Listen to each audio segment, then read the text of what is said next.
Hola, ¿cómo están? Bienvenidos a Enlace Internacional, la propuesta en política internacional de la televisión pública de Mendoza. Juntos vamos a analizar todo lo que está pasando en el mundo y lo vamos a vincular con Mendoza y con la región. Hoy tenemos un programa muy cargado, vamos a hablar de diferentes temas.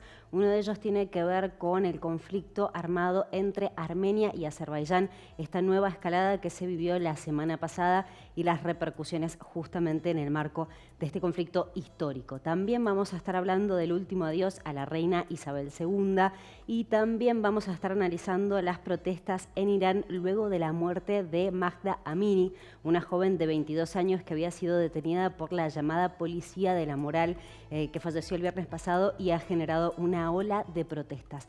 Pero también vamos a estar analizando todo lo que ha dejado la Asamblea General de la ONU en profundidad, que tuvo como tema principal la guerra en Ucrania.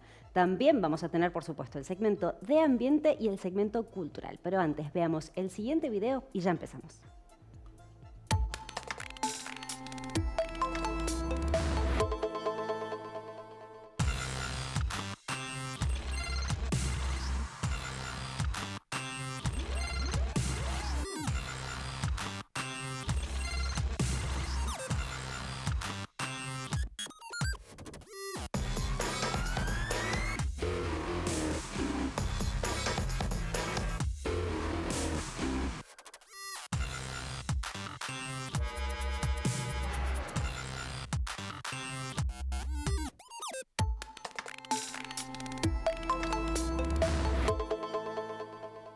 Y ahora nos vamos a Nagorno-Karabaj para analizar lo que ha estado pasando en los últimos días, principalmente la semana pasada, en un nuevo enfrentamiento entre Armenia y Azerbaiyán en este conflicto histórico.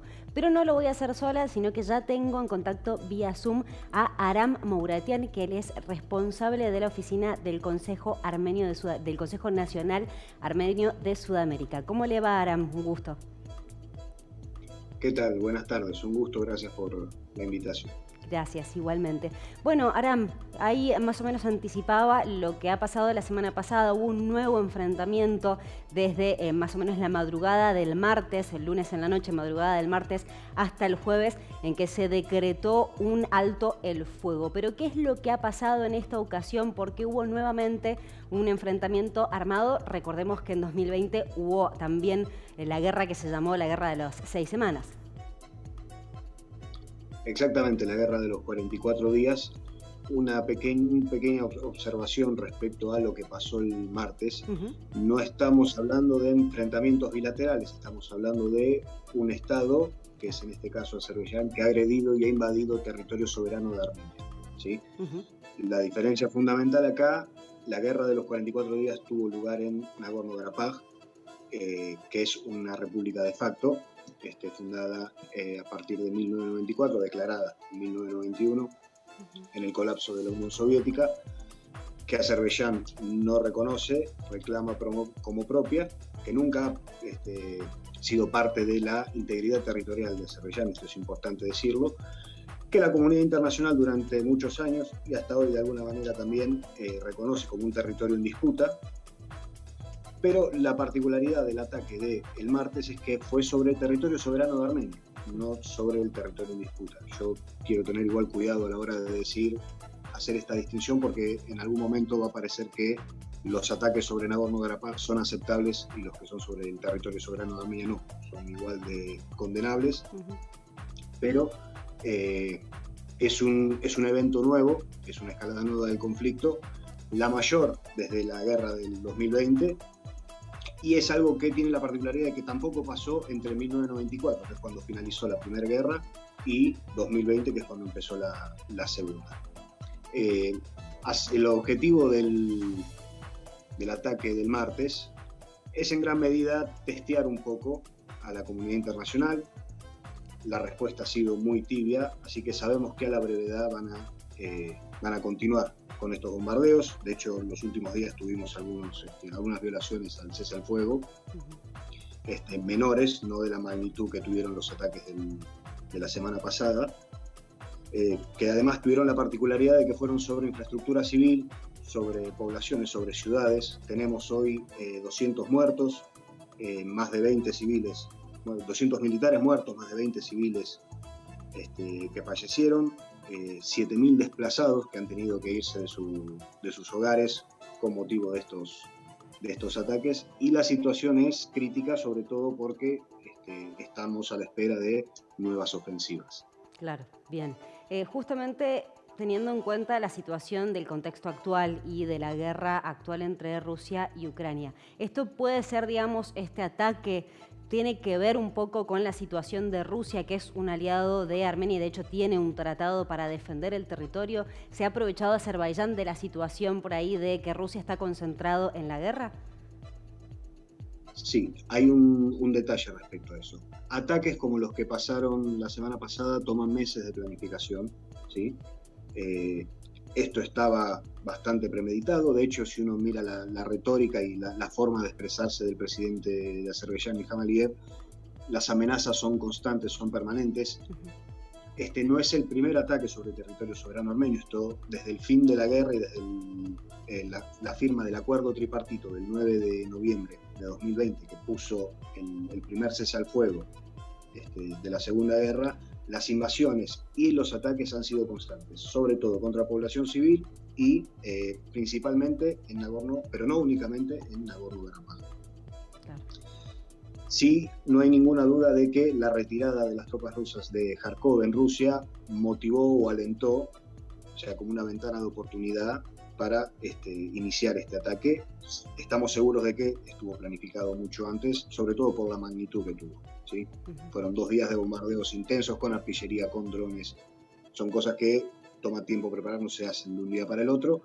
Sí entendemos que la aparente debilidad del ejército ruso en Ucrania, el estado de debilidad del ejército ruso en Ucrania por la retirada de la ciudad de Kharkov, pudo presentarse como la ventana de oportunidad para iniciar el ataque, y envalentonado por algunos sectores que pretenden abrir otro frente en la zona que se considera de influencia rusa, por decirlo de alguna manera. Un segundo frente en el Cáucaso, además de Ucrania. El tratado, una pequeña aclaración, Armenia tiene un tratado con Rusia y pertenece al Tratado de Cooperación y Seguridad Colectiva, CSTO por sus siglas en inglés, en el que están otras exrepúblicas soviéticas. Ambos dos tratados fueron solicitados por Armenia a la hora de la invasión. No hubo un involucramiento ni de Rusia ni del resto de las repúblicas en su defensa, ¿sí? Bien, y Aram, ¿por qué no hubo ningún tipo de intervención de la Organización del Tratado de Seguridad Colectiva? ¿Por qué cree usted que no intervinieron? Es una pregunta que habría que hacerles a ellos. Uno entiende que primero Rusia no se puede dar el lujo de abrirse otro frente. Segundo, que cada una de las sanciones que se han impuesto sobre Rusia a partir de la invasión en Ucrania han acercado posiciones rusas con Azerbaiyán y con Turquía. Y sobre todo porque Rusia no se lo puede permitir, y es una zona caliente, es una zona en la que hay muchos actores involucrados. Cada una de las acciones de Azerbaiyán tiene un respaldo profundo y está comandada desde Turquía, que es su socio estratégico. De ninguna manera Rusia es para Armenia lo que Turquía es para Azerbaiyán en términos de alianza y de apoyo. Los unen proyectos, es decir, Turquía hoy para con Rusia, en una relación que es compleja, que involucra cooperación y competencia en distintas áreas. Hay que tener en cuenta que en Siria, por ejemplo, hay tropas rusas y tropas turcas. En Karabaj están las fuerzas de paz rusas y hay un observatorio en la ciudad de Shuji con parte del ejército turco. Son situaciones que los llevan a abordar con mucha delicadeza y sin romper en ningún momento este vínculo, la cuestión de Nagorno-Karabaj, concretamente, y este último ataque sobre territorio soberano de Armenia. Bien. Le hago la última consulta, Aram. Hemos visto en los últimos días un rol bastante activo, principalmente de Estados Unidos. Vimos que Nancy Pelosi estuvo allí en Ereván. También vimos a Antony Blinken, que se reunió con los ministros de Asuntos de Exterior, de Política Exterior, tanto de Armenia como de Azerbaiyán. ¿Cuál cree usted que es el rol y si puede llegar Estados Unidos a mediar entre Armenia y Azerbaiyán? La mediación y la paz entre la resolución del conflicto de Nagorno-Karabaj tiene un organismo que tiene un mandato legal internacional para cumplirlo, que es el Grupo Minsk de la Organización para la Seguridad y la Cooperación de Europa. La visita de Pelosi se da pocos días después del ataque, pero Estados Unidos ya había dado señales de querer involucrarse o revivir este grupo, cuyos 3 vicepresidentes son Francia, Estados Unidos y Rusia. La realidad es que el grupo tuvo muchas dificultades para funcionar por 2 razones. Primero, el rechazo de Azerbaiyán a que continúe funcionando el grupo, porque que existe el grupo implica que hay una disputa que resolver y que hay un territorio en conflicto, y Azerbaiyán declara que el conflicto fue resuelto, lo cual no es cierto, es completamente falso. Claro. Bien. La primera señal fue la designación hace un par de semanas de Philipp Rieker como vicepresidente del Grupo Minsk para oficiar mediaciones. Hubo una declaración del embajador Aline Tracy, la embajadora norteamericana en Armenia, diciendo que Estados Unidos estaba preparado para cooperar con Rusia en el marco de la solución del conflicto de Nagorno-Karabaj, que es una declaración bastante fuerte, teniendo en cuenta que en ningún otro ámbito Rusia y Estados Unidos están pudiendo sentar a negociar a partir de la guerra en Ucrania. Y la visita de Pelosi es el último hito. Tiene que ver con varias cosas. Una es Nancy Pelosi, hay una comunidad armenia muy grande en Estados Unidos, claro, con la que Nancy Pelosi tiene mucho vínculo, de la que ha sido un gran soporte, pero así como Azerbaiyán aprovechó la retirada de Kharkov para iniciar el ataque, Estados Unidos de alguna manera quieren empezar a influenciar en el Cáucaso, aprovechando la situación que está afrontando Rusia y la poca maniobrabilidad que tiene en la región. Se enmarca más o menos en este sentido. Recordemos de todas formas que Turquía es miembro de la OTAN y es un socio clave para Estados Unidos, y si bien la visita esta es importante, mientras se da la visita de Pelosi que condena el ataque, hay gran cantidad de asistencia militar y económica de parte de Estados Unidos para Azerbaiyán. Claro, clarísimo. Bien, Aram, seguramente vamos a estar contactándolo a la brevedad, más teniendo en cuenta lo que mencionaba hace unos minutos nada más, que es probable de que continúen los ataques allí en el territorio soberano de Armenia. A disposición para cuando quiera. Gracias. Hasta pronto. Les agradezco mucho la comunicación. Hasta luego. Hablábamos con Aram Mugratyan, él es responsable de la oficina del Consejo Nacional Armenio de Sudamérica, que nos brindaba en detalle la situación que se ha vivido allí en Armenia, puntualmente por los ataques por parte de Azerbaiyán de la semana pasada, y nos dejaba este adelanto de que probablemente haya nuevos enfrentamientos armados, así que seguiremos siguiendo día a día a ver cómo avanza este conflicto que por ahora tiene este alto el fuego firmado el día jueves. Bueno, nosotros tenemos que cambiar de tema y nos vamos ahora al Reino Unido. ¿Por qué? Porque justamente el lunes se produjo el último adiós a la reina Isabel II. Veníamos tratándolo aquí el 8 de septiembre. La reina Isabel II falleció en el Palacio del Balmoral, en el palacio de donde ella realizaba sus vacaciones, ¿sí? El 8 de septiembre, y después de 11 días de distintas conmemoraciones y diferentes actos, digamos justamente del protocolo London Bridge, el lunes se realizó el funeral de Estado y posteriormente el entierro. Básicamente lo que ha sido a lo largo de estos 11 días, recordemos un poco el tema, la reina fallece en el Palacio de Balmoral, de allí se la traslada hacia el Palacio de Holyrood en Edimburgo, del Palacio de Holyrood al Palacio de Buckingham y de Buckingham al Palacio de Westminster, en donde desde el miércoles pasado hasta el lunes se abrió la capilla ardiente, en donde miles y millones de personas del Reino Unido y también diferentes personas que fueron hacia Londres, básicamente a darle el último adiós a la reina. Posteriormente fue trasladada desde el palacio desde el Palacio de Westminster hacia la abadía, en donde se realizó el funeral de Estado. Unas 2.000 personas fueron invitadas, entre ellas 500 líderes mundiales. Vimos, por ejemplo, a Joe Biden en el funeral de Estado junto con su esposa. Vimos también a Jair Bolsonaro, que participó de estas celebraciones. También el primer ministro justamente, la primera ministra del Reino Unido, por supuesto, pero también el primer ministro de la India. Bueno, diferentes líderes, también el emperador de Japón, también otros monarcas como el monarca emérito Juan Carlos junto con Sofía, el monarca de España, Felipe VI, junto también con su mujer. Muchos líderes internacionales participando en este evento protocolar, en donde después del funeral de Estado se trasladó el féretro de la reina hacia la capilla de San Jorge en el Palacio de Windsor. Bueno, fue el último adiós y claramente comienza una nueva etapa para Carlos III, que es el nuevo monarca del Reino Unido, que como hablábamos la semana pasada con Ana Vanessa Cárdenas, va a tener grandes desafíos Carlos III de cara justamente a este nuevo reinado que le toca.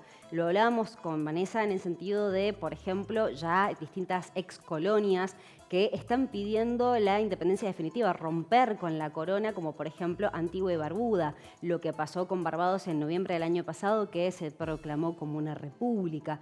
Entonces, situaciones así como, por ejemplo, estas excolonias que buscan separarse o romper con la corona, u otros países que también están atravesando ciertas situaciones parecidas, como por ejemplo lo de la Commonwealth.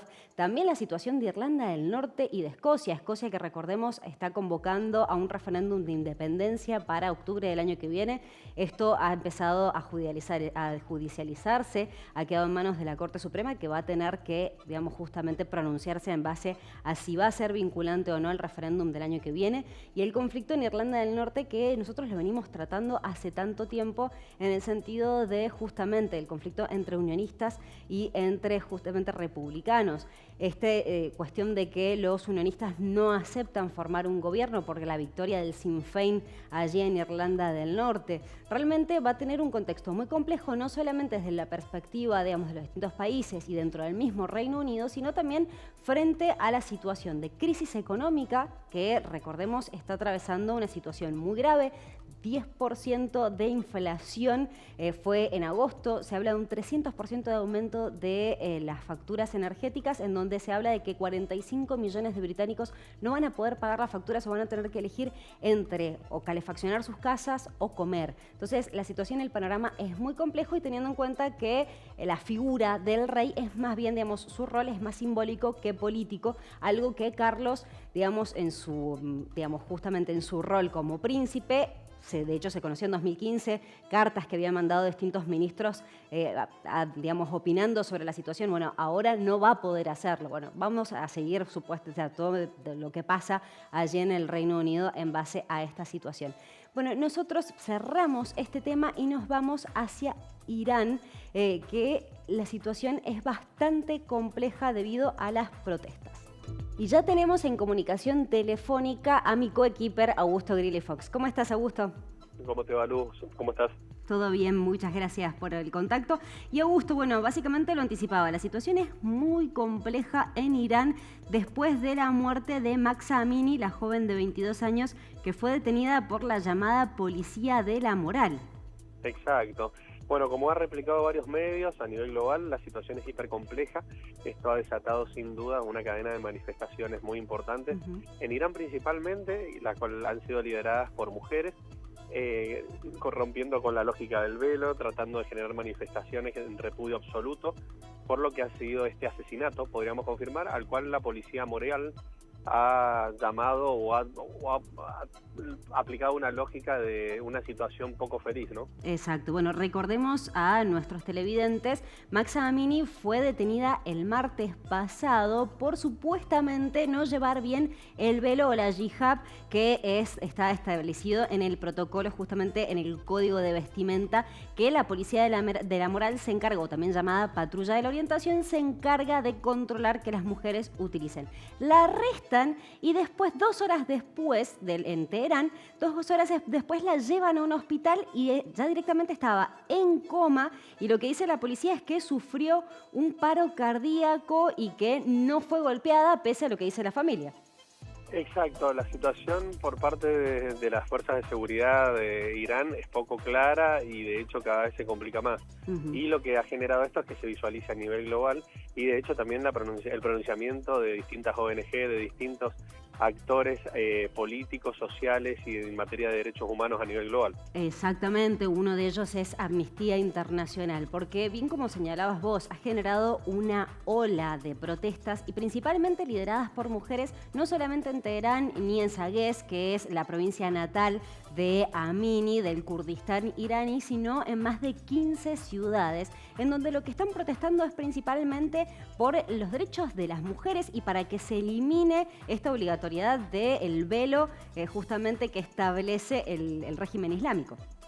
Tal cual, hay que ver cuál es la decisión o la decisión política que generan los distintos actores en Irán, justamente para tratar de blanquear esto y teniendo en cuenta también que se encuentran en un contexto en el cual este tipo de situaciones han sido reincidentes y no le aporta nada justamente en un contexto en donde se están discutiendo las situaciones en materia nuclear.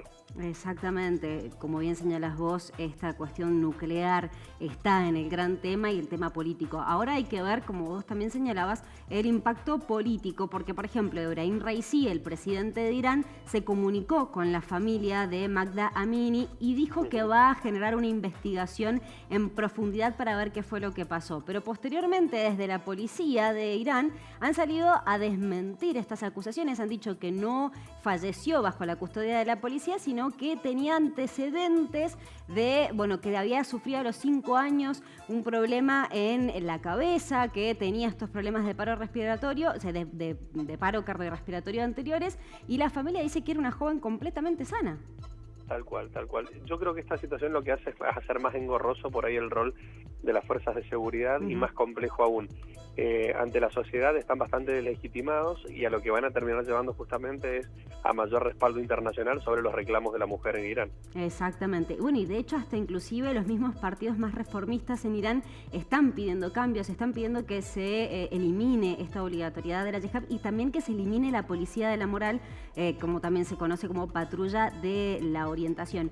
Pero algunos plantean que es poco probable que se elimine justamente la obligatoriedad de la yihad porque es un emblema, un símbolo característico del régimen islámico con la revolución de 1979. Exacto, a eso me iba a referir. El 79 en adelante la yihad ha sido un elemento político, social, económico, cultural, por lo cual es muy poco probable que se vaya a dar un cambio radical. Pero seguramente van a existir algunas discusiones mucho más concretas y reales que las que han existido y también sobre todo para entender e interpretar que el fallecimiento, el asesinato de esta joven no sea en vano. Exactamente, que no sea en vano y también, que marque un precedente, porque no es la primera vez que esta muerte sí se ha dado ahora, pero no es la primera vez en donde se reportan incidentes o eventos muy violentos por parte de la patrulla de la orientación. De hecho, por ejemplo, hay un video en julio en donde arrastran a una joven y después la someten a que se haga un video pidiendo disculpas en público. Tal cual, tal cual. Vamos a ver cómo evoluciona.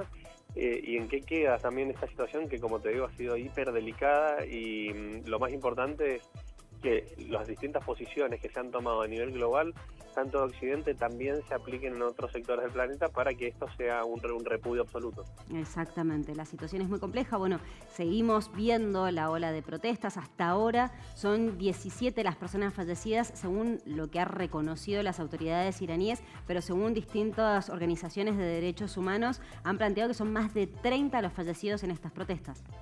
Sí, ese es el número que se estaría reflejando y hay que ver también cómo sigue esto. Uno espera que no haya mayor inconveniente, pero la realidad es que este tipo de protestas terminan siendo muy complejas, sobre todo por el accionar de las fuerzas de seguridad. Exactamente, que han generado muchísima represión y de hecho lo que se hablaba en los últimos reportes de este día jueves es que estaban limitando el acceso a algunas redes sociales para lograr que no se volvieran a generar nuevas convocatorias para nuevas protestas. Vamos a ver cómo continúa, ¿no?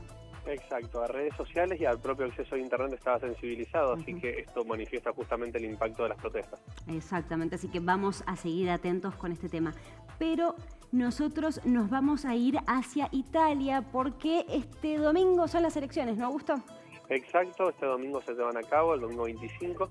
Lo hablábamos la semana pasada, hacíamos referencia a que la derecha llega con chances muy concretas. De hecho, lo que es esta conjunción de derecha ya se siente ganadora con la figura de Giorgia Meloni al frente, además de estar respaldada por Matteo Salvini y Silvio Berlusconi.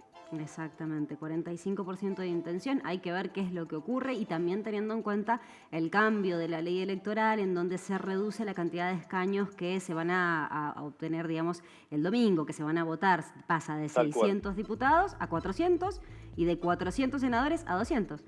Exacto, vamos a ver qué resultado nos deja, lo vamos a analizar en profundidad con un sistema electoral parlamentario también, hay que tenerlo en cuenta, así que la semana que viene seguramente vamos a tener un entrevistado de lujo para poder trabajar. Exactamente, así que bueno, Augusto, gracias por este contacto y te esperamos la semana que viene por acá. Muchas gracias a ustedes, un fuerte abrazo. Igualmente. Hablábamos con Augusto Grilli Fox, mi coequiper, que no ha podido estar presente, pero sí teníamos la participación a través del teléfono. Bueno, nosotros ahora nos tenemos que ir a un breve corte, pero quédense ahí porque enseguida vamos a estar analizando todo lo que ha dejado la Asamblea número 77 de la ONU. Ya volvemos.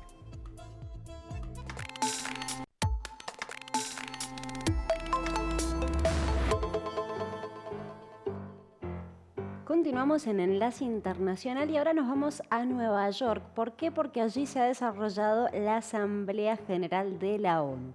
Y vamos a hacer un análisis de todo lo que ha dejado esta cumbre con un amigo de la casa a quien siempre consultamos para este análisis geopolítico, podríamos llegar a decir, del impacto de los eventos. Estamos hablando de Mario Guerrero, politólogo, director académico del CERIDI de la Universidad Nacional de Cuyo. ¿Cómo estás, Mario? Hola Luz, ¿cómo estás? Muchísimas gracias por la invitación. No, gracias a vos, Mario. Bueno, en términos generales, ya después vamos punto por punto de cada uno por ahí de los discursos más destacados, pero en términos generales, ¿qué te dejó a vos la Asamblea General de la ONU? A ver, yo creo que más que nada todos sabíamos que la agenda de la Asamblea iba a estar marcada por el conflicto ucraniano, ¿no? Y yo creo que todas las declaraciones giraron en torno a partir de ese punto en mayor o menor medida. Pero en principio yo creo que es algo interesante a tener en cuenta por el hecho de que, bueno, Putin no fue a la asamblea, el que estuvo presente fue Lavrov, y esto se dio en un contexto en el cual hace un par de días Rusia hizo una serie de modificaciones en su normativa interna, la cual le ha posibilitado la movilización de nuevas fuerzas, en este específico son la movilización de las fuerzas de reserva, ¿no? Estas más de 300.000 fuerzas que se estarían movilizando.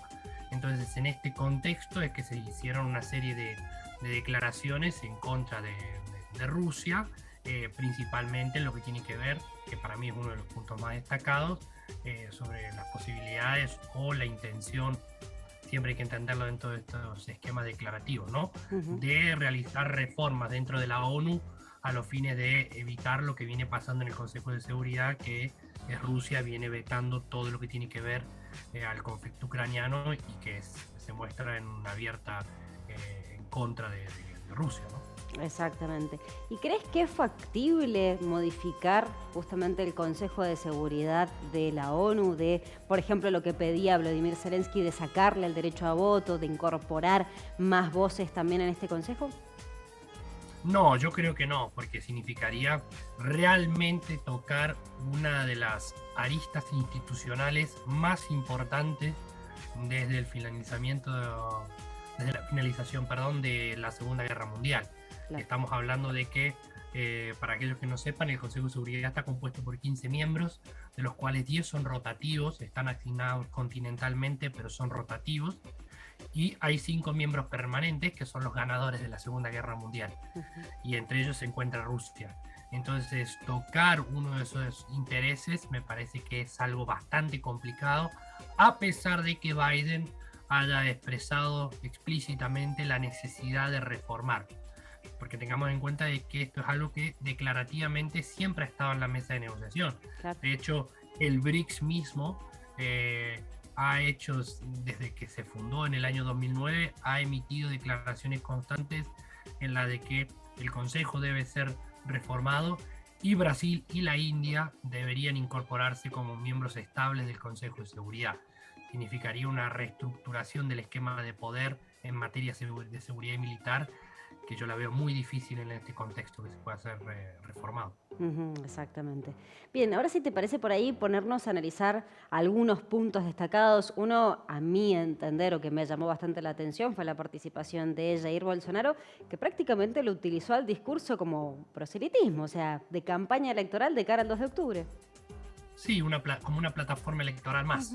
De hecho, hizo algo de lo cual se le criticó hace poquitos días durante el funeral de la... de Reina Isabel II, sí. De la Reina Isabel II, muchas gracias, no me salió el nombre. Hizo lo mismo. De hecho, se dedicó a criticar abiertamente a su candidato, a su opositor, al candidato opositor, a Lula, y a establecer una serie de logros disputados que se dieron durante su mandato, y particularmente yo creo que tocó unas aristas que son bastante sensibles y muy cuestionables, ¿no? Esta afirmación de que la Amazonía estaba pristina, que estaba intacta en su casi 80%, yo creo que cualquier persona que lea un medio de comunicación, no es necesario tener acceso a revistas científicas, sabe que esto no es así. Claro, sí, entonces, claro, ¿sí? O por ejemplo lo de la pandemia, también, ¿no? Que señalaba con su gestión muy buena en la pandemia. Totalmente, una persona que se declaró, bueno, Bolsonaro mismo cuando fue hace un par de años atrás, la reunión de la Asamblea General también, en la cual tuvo que exponer, él se jactó de no estar vacunado.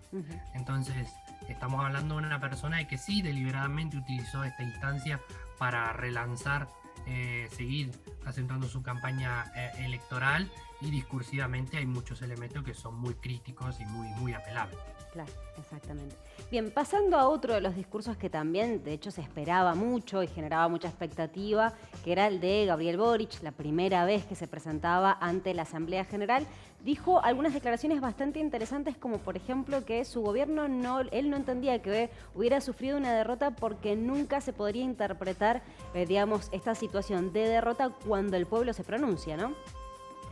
Sí, totalmente. Y de hecho es una de las pocas partes de su declaración que refieren a la política chilena interna, porque una de las cosas que se le destacó fuertemente fue el hecho de que su discurso fue marcadamente internacionalista. Se abocó a establecer el posicionamiento del gobierno chileno con temas muy centrales de la agenda internacional, pero es cierto de que en este sentido muestra la estrategia discursiva que está adoptando el gobierno de Boric para ver de qué manera se relanza algo que ya lo hemos comenzado nosotros anteriormente, y es que el sentimiento de reforma está. Lo que no estaba claro era el camino a adoptarse y una base de acuerdo lo suficientemente amplia respecto a cómo reformar la Constitución, y yo creo que en cierta medida es como se deben interpretar las declaraciones de Boric, más allá de que sí, es cierto de que ha sido una derrota no solamente para el gobierno de Boric mismo, sino para el espectro ideológico que representa Boric, o por lo menos el cambio ideológico dentro del país chileno, ¿no? Claro, exactamente.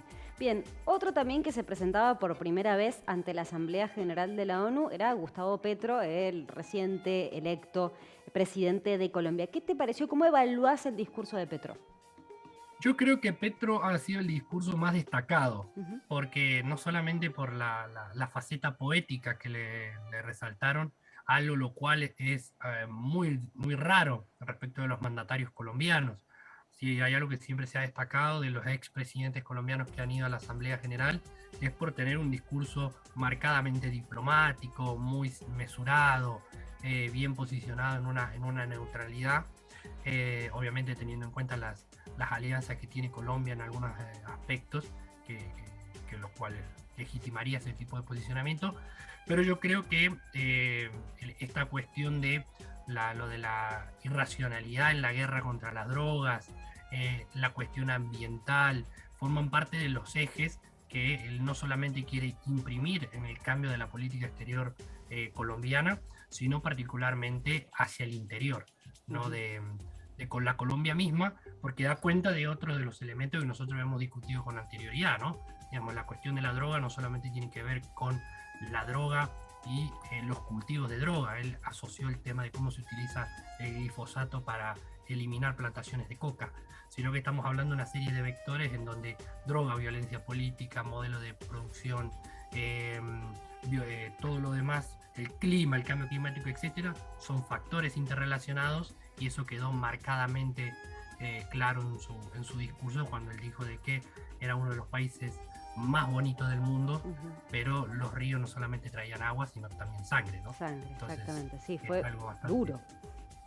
Muy duro, la verdad que muy duro. Exactamente. Bueno, algunos planteaban algunas críticas con respecto al discurso de Gustavo Petro, en el sentido de que esta, digamos, de eliminar, porque él aboga a que se elimine la guerra contra las drogas como ha estado actualmente, y plantean que este programa de Petro va a incentivar a que se hagan negociaciones con los narcotraficantes, entre el Estado y los narcotraficantes. ¿Crees que puede llegar a darse de esta manera? Yo creo que sí, porque ahí tengamos en cuenta que todo lo que plantea Petro ya existe en alguna base. Por ejemplo, los acuerdos de paz firmados en el año 2016 durante la presidencia de Santos con la FARC establece todo un proceso de desmovilización de los guerrilleros, ¿no?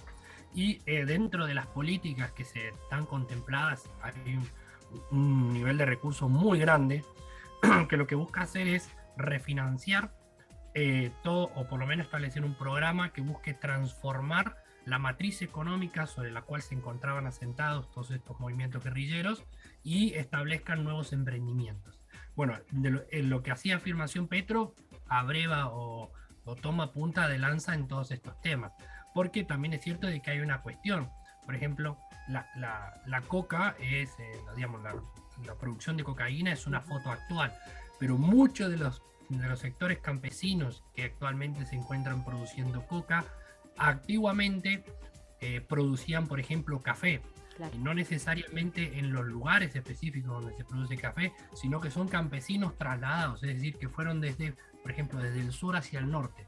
Entonces, el tema de la droga no es simplemente una cuestión de la violencia con una guerra, sino que forma parte de repensar en la matriz productiva de Colombia en muchísimos ejes, en los cuales es algo más complejo que simplemente establecer camadas, digamos, flotas de aviones que van y rocían de glifosato a determinados sectores de la Amazonía, o incursiones militares en la Orinoquía o en el Amazonas para combatir todos estos grupos guerrilleros. Entonces es un esquema lo suficientemente complejo como para pensar en estrategias más complejas. Claro, exactamente. Bien, Mario, otra de las cuestiones, otro de los oradores, el discurso, fue nuestro presidente Alberto Fernández. ¿Qué opinas del discurso de Alberto Fernández allí en la Asamblea General de la ONU? Yo creo que dentro de todo, en comparación a los demás presidentes, fue un discurso mesurado, si bien yo creo que hay elementos que fueron, ya son históricos, ¿no? Para Argentina, lo que tiene que ver con Malvinas, la cuestión de, obviamente, la abierta mostrado en contra de todo lo que tiene que ver con el terrorismo, el llamado a que los estados de la arena internacional contribuyan en el proceso judicial y de investigación que está llevando adelante la Argentina para con los atentados de la AMIA y la embajada, etc. Pero yo creo que si tenemos que resaltar algunas cuestiones, tiene que ver primero cuando él comienza hablando del magnicidio y cómo la realidad política argentina se está viendo atravesada por estos principios de violencia política inusitados. Él resalta el valor del pacto político, el cual está por cumplir 40 años, que nosotros nos dimos desde la vuelta a la democracia en el 83.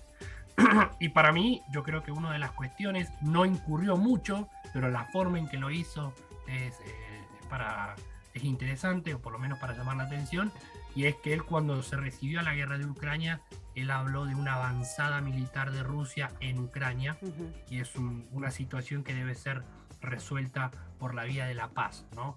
Y hay un punto de contacto entre el discurso de Bolsonaro y Alberto Fernández, es que mientras que Alberto Fernández llamó a que cesaran el bloqueo con Cuba y Venezuela, porque eso estaba generando los efectos que ya conocemos. Por ejemplo, Bolsonaro llamó a que cesaran las medidas unilaterales y los bloqueos para con Rusia.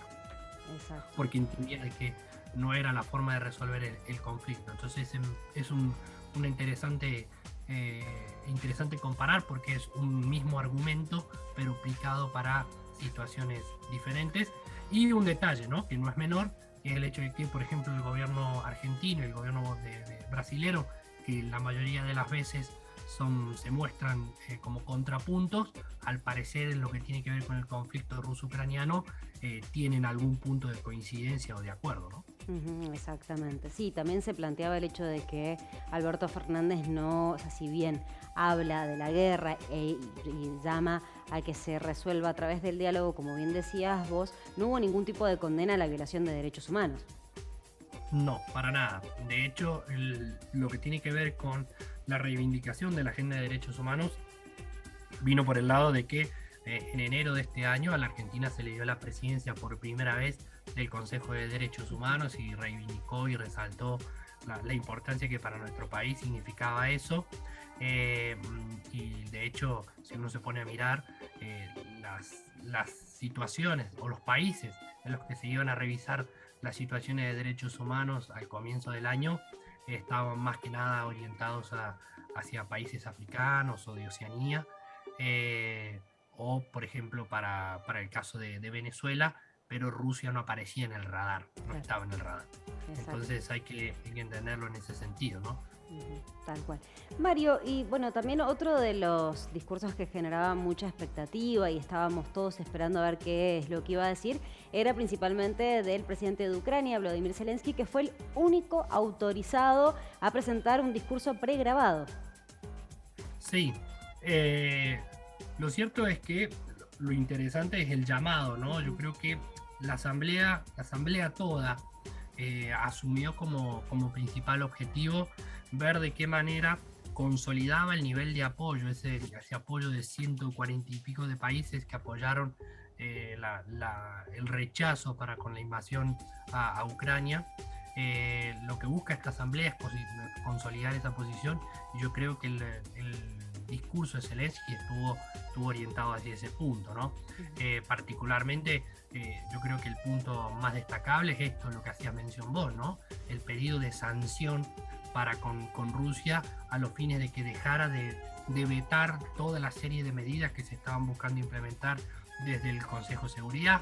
Repito, algo lo cual yo lo veo muy difícil que en el corto plazo se pueda realizar, y vamos a ver si es que las negociaciones tienen lugar.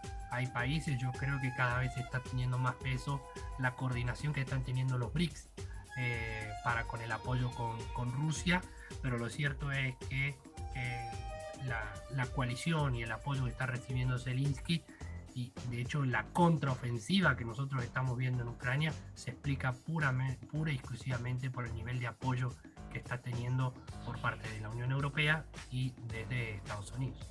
Bien. Te hago la última consulta, Mario, y básicamente tomando lo que decías al principio y un poco lo que señalás al final, ¿hacia dónde se dirige la guerra después de que Putin llamara justamente a la movilización de 300.000 reservistas, después del avance de Ucrania? ¿Hacia dónde crees vos que se dirige la guerra? Mira, hay muchos quienes la cualifican luego de la medida, ¿no? La cualifican como una retirada hacia adelante, porque entienden que el movimiento de reservistas que llevó adelante Putin hace un par de días es una medida desesperada, la cual ya la viene recibiendo desde hace varios meses por parte de los principales halcones, ¿no? Digamos, los principales jerarcas militares rusos, claro, entendiendo de que el nivel de desplazamiento que tenía, la presencia militar que estaba teniendo Rusia en este momento no alcanzaba para, por lo menos, consolidar los objetivos iniciales, ¿no? Que era consolidar la autonomía de Donetsk y Lugansk, ¿no? Ahora ya estamos hablando de, por lo menos, la intención de establecer protocolos o referéndum que se van a hacer. Referéndums, consultas en las cuales el gobierno ruso afirma de que hay entre el 80 y el 90% de la población allí localizada estaría en favor autonomizarse o por lo menos independizarse, lo cual es algo bastante raro porque muchas de esas regiones en donde se dice que se tendría ese nivel de apoyo, en el año 2019 el Zelensky mismo fue ganador, ¿no? Y por amplia diferencia. Entonces, lo que sí está claro es que estamos en uno de los puntos en donde la desmoralización de las tropas y la población rusa está muy baja. De hecho, hay quienes están hablando de que hay mucha gente que se está golpeando en los aeropuertos porque esta reforma en el Código Penal que se realizó permitiría que aquellos objetores de conciencia que podrían llegar a haber sido en el pasado, hace un par de meses, llamados a que a formar parte de las tropas o a ser movilizados, ahora sí puedan ser llamados, porque hay una figura de los contratos. Entonces decían que no podían ser llamados a ser movilizados aquellos que no tuvieran contrato. Ahora ya no es necesario el contrato. De hecho, los que tienen contrato se les ha renovado el contrato de manera indefinida y está abierta a que todos los menores de 35 años, por el momento, puedan ser llamados a formar parte de algún batallón o a ocupar algún papel en alguna de las fuerzas. Entonces, sí, sin duda, estamos en uno de los momentos de mayor radicalización. Exacto. Y teniendo en cuenta lo que está pasando por estas horas o en las últimas horas en Rusia, justamente con este anuncio, cómo ha aumentado de la demanda para comprar vuelos. De hecho, se habla de que ya están agotados, largas filas para salir del país. Una situación bastante compleja, ¿no? Sí, personas que están emigrando hacia Kazajistán, digamos, países satélites o aliados en Asia Central por parte de Rusia. Recordamos, ¿no? Digamos que las conexiones entre Rusia y Occidente se han visto obviamente afectadas luego de todo lo que aconteció con las guerras, ¿no? En los primeros inicios de la guerra. Entonces es cierto de que hay mucha movilización y hay mucha preocupación. De hecho, ya se han empezado a conocer movilizaciones por parte de la oposición, y hace un par de días se arrestaron entre 1.300 personas que mostraban su descontento para con la guerra, porque entienden y recuperan algo que dijo Biden en su discurso en la Asamblea General, que no es una guerra de Rusia, sino que es la guerra de una persona. Y entienden de que ya lo que pensaban que era la consolidación de una posición se está extendiendo demasiado y está siendo una derrota, ¿no? Hay quienes lo asocian con el fracaso de Afganistán en los 70 por parte de la URSS, perdón. Entonces, la verdad que es una situación muy delicada. Exactamente. Bueno, Mario, como siempre es un placer poder charlar con vos y seguramente vamos a volver a llamarte para seguir analizando en conjunto los temas que nos deja el mundo. No, por favor, siempre a disposición. Saludos. Gracias. Hablábamos con Mario Guerrero, politólogo, director académico del CERIDI de la Universidad Nacional de Cuyo, que nos brindaba un análisis sobre la Asamblea General de la ONU. Ya volvemos, vamos a un corte y continuamos.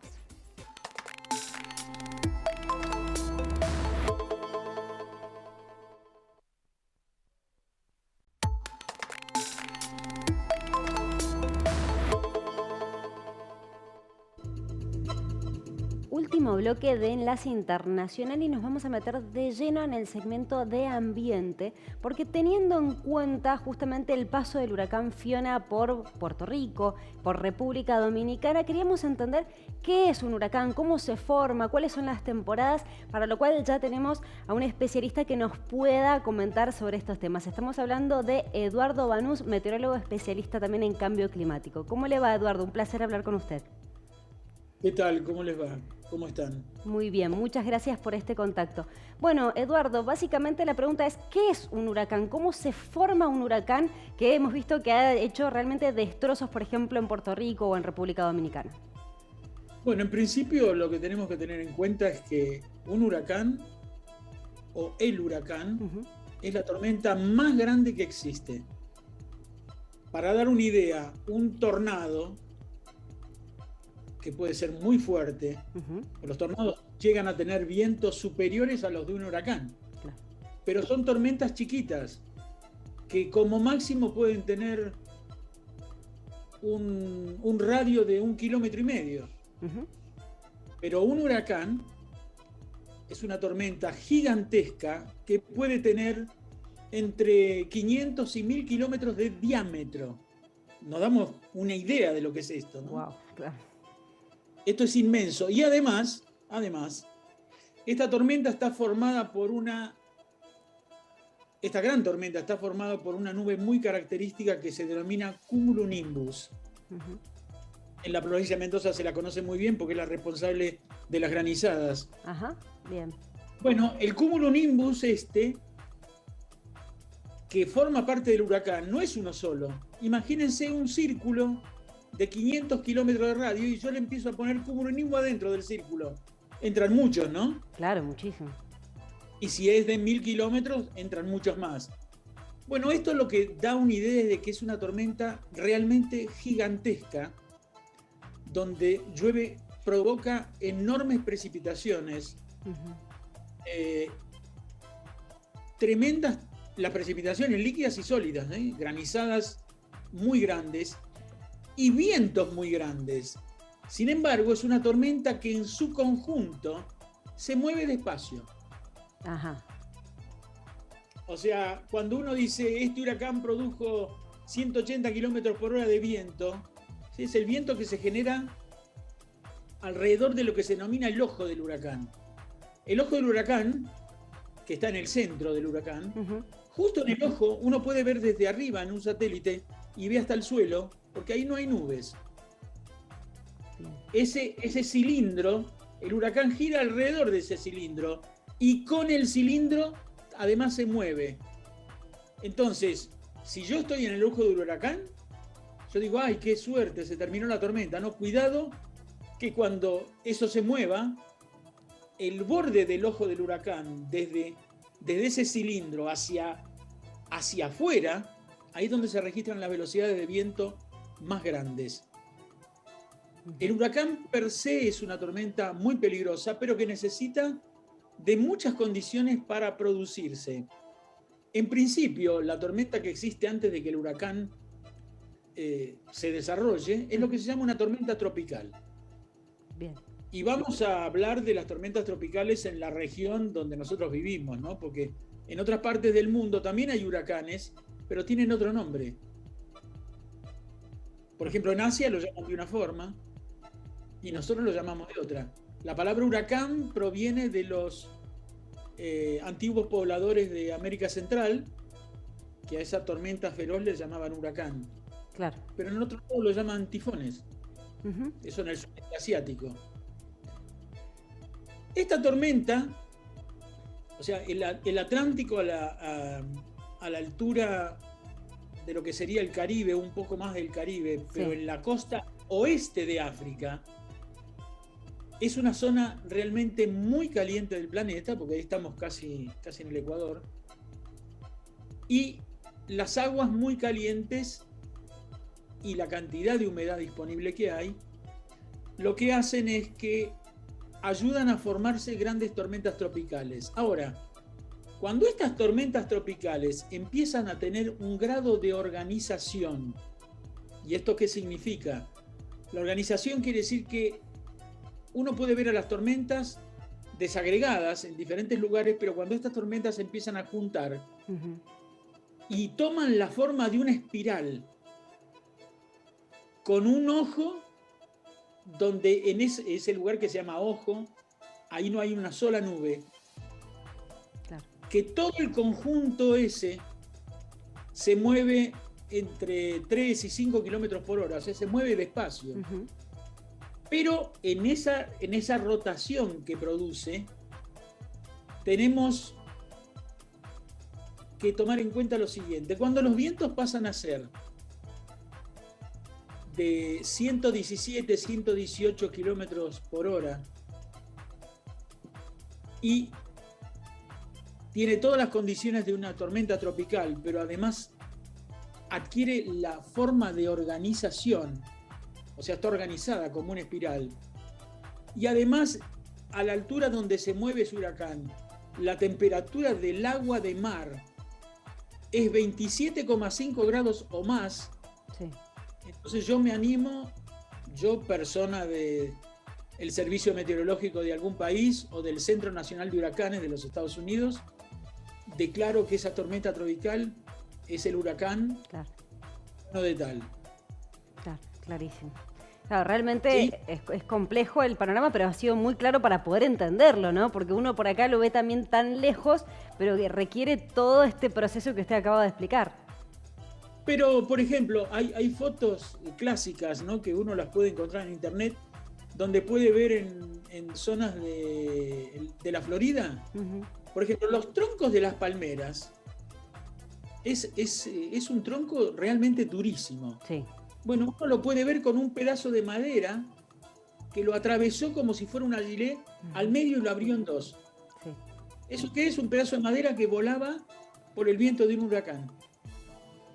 Tal cual. Sí, Por ejemplo, ¿no? realmente los efectos son atroces. Ahora, bueno, hemos visto a lo largo de estos días. Hay otra cosa más importante a tener en cuenta. Primero, el huracán se nutre de la temperatura del agua de mar.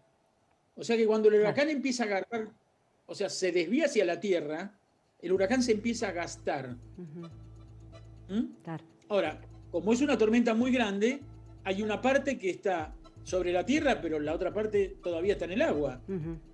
Esa sigue empujando. Claro. Pero cuando estamos cerca de la costa, el huracán produce lo que se llama una marea ciclónica, porque el huracán es un gran ciclón, o sea, es una enorme zona de baja presión. Claro. Por eso crecen las nubes cumulonimbus. Uh-huh. Claro. Pero cuando está cerca de la costa, dependiendo de la velocidad del viento que tiene, el agua de mar sufre los efectos de esos vientos del huracán y las olas empiezan a trepar a 1 metro, 2 metros, 3 metros, 4 metros, 9 metros.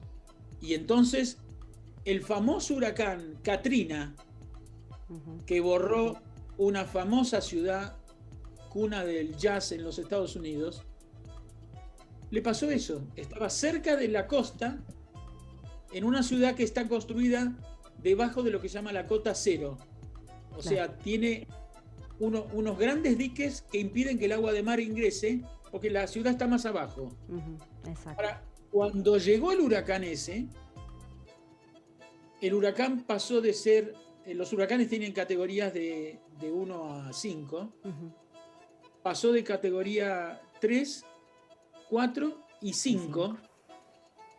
Y ahí, ¿qué hizo? Volteó esos diques y el agua naturalmente, que son 6 metros cuando no hay olas, entraron esos 6 metros y después entraron 10 metros más que eran debidos al huracán. Claro. Lamentablemente nos hemos quedado sin tiempo, Eduardo, seguiríamos hablando muchísimo más y seguramente lo vamos a convocar a la brevedad para seguir hablando porque es un tema muy interesante para entender. Mire, nosotros estamos lejos de los huracanes, pero siempre es muy importante enterarse. Exacto, exactamente. Bueno, Eduardo, muchísimas gracias y hasta la próxima. De nada. Hasta luego. Hasta luego. Hablábamos con Eduardo Banús, meteorólogo especialista en cambio climático, que nos explicaba bien de qué se trata o cómo se forman y qué son los huracanes. Brevemente hablamos del segmento cultural y en esta ocasión, tomando el conflicto entre Armenia y Azerbaiyán por Nagorno-Karabaj, trajimos una película que se llama Tevanik del 2014, que la pueden ver en Amazon Prime, que refleja, digamos, un día de la guerra por Nagorno-Karabaj en 1991 en un pueblo que no se especifica dónde, pero dentro de lo que es Nagorno-Karabaj, pero desde la perspectiva de 3 niños, de 3 adolescentes y cómo los impacta a cada uno este conflicto bélico. Es una propuesta muy interesante para entender también un poco esta cuestión de lo ilógico de la guerra, de lo absurdo de la guerra y quiénes son los principales afectados frente por ahí a quienes dirigen estos conflictos bélicos. Así que una propuesta súper interesante, repito, Tevanik, que está en Amazon Prime para que la puedan ver. Es una película de una duración de 1 hora 20 minutos más o menos, súper interesante. Nosotros ya nos tenemos que ir, pero obviamente antes de despedirme les cuento del hermoso look que me da la Atelier en ocasión especial hoy. Miren lo que son estas botas de cuero ecológico divino, me encanta ese detalle tipo dorado, me parece soñadas. El vestido blanco, me encanta, de lino 100% natural, tiene un corte realmente súper favorecedor, los botones, marca bien la cintura, me encanta, es divino. Miren lo que es este brazalete que combina perfecto, que realza todo el look, el anillo, todo lo que tienen en el atelier es realmente hermoso, y recuerden que tiene un verdadero compromiso con el cuidado del medio ambiente, por lo que trabaja moda responsable y sustentable. Vayan a San Lorenzo 576, Ciudad de Mendoza, que las van a estar esperando. Bueno, nosotros nos hemos quedado sin tiempo, nos vamos a reencontrar por supuesto de la semana que viene para seguir analizando todo lo que está pasando en el mundo. Agradecemos a Canal Sama y también a Construir TV por todas las semanas acompañarnos. Chau, chau.